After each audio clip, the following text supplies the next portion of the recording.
An increase in government spending. In other words, government spend on infrastructure, can build hospitals, schools.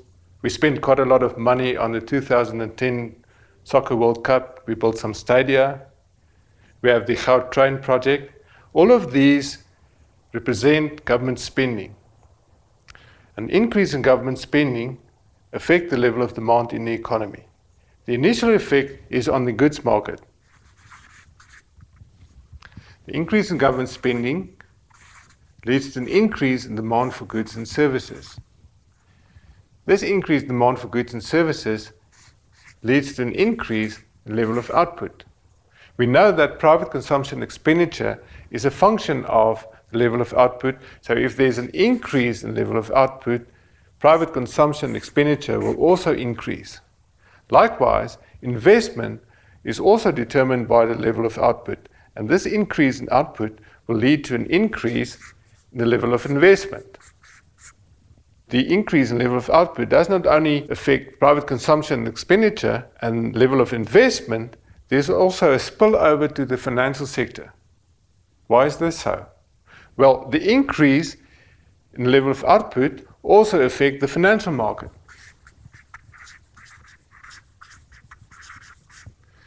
The increase in level of output leads to an increase in the demand for money. We have an excess demand for money in the financial market. Therefore, we sell bonds, the price of bonds decreases, and the interest rate increase. Is this the end? No. We've seen that investment spending is a function of the level of output, but investment spending is also a function of the interest rate. So we go back to the goods market to indicate the effect of the change in interest rate on investment. The interest rate increased, therefore investment will decrease. This chain of causality we can also show graphically. We start with the IS-Elam model. We have the Elam curve showing all the combinations of interest rate and income where the money market, the financial market, is in equilibrium, and the IS curve showing all the combinations of interest rate and income where the goods market is in equilibrium.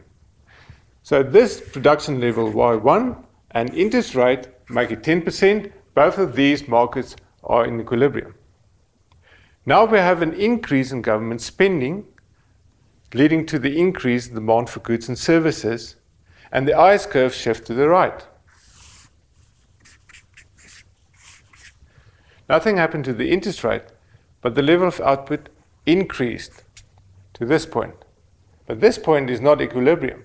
Equilibrium is where the goods market and the money market intercept at this point. How do we get to equilibrium?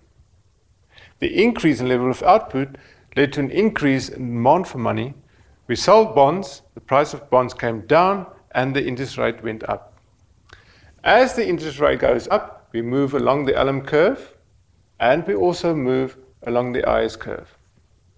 As the interest rate goes up, investment spending will decrease. This we've seen in the last step. So we move along the IS curve. At the same time, in the financial market, as the interest rate increases, we move along the Elam curve until we reach equilibrium where both the goods market and the financial market is in equilibrium. We now saw that an increase in government spending led to an increase in the interest rate and an increase in the level of output.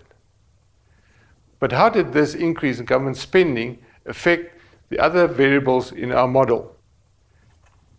Well, we know that government spending increased. So if we compare equilibrium level A with the new equilibrium level B, we know at point B, government spending has increased. This led to an increase in the demand for goods and services, increasing the output level. Private consumption expenditure is a function of the output level. If private consumption expenditure has increased as a result of this increase in income, and investment spending is also higher. So level investment is higher at point B than at point A. If we come to the financial market, we see that the demand for money has increased, the price of bonds decreased, and this led to an increase in the interest rate. So the interest rate at point B is higher than point A. But this increase in interest rate led to a decrease in investment spending. Now you can see, on the one hand, investment increased, on the other hand, it decreases. We're not sure about the net effect. The money supply did not change. So the money supply was stable in our model. Likewise, taxes did not change. It was only government spending that changed with the fiscal expansion.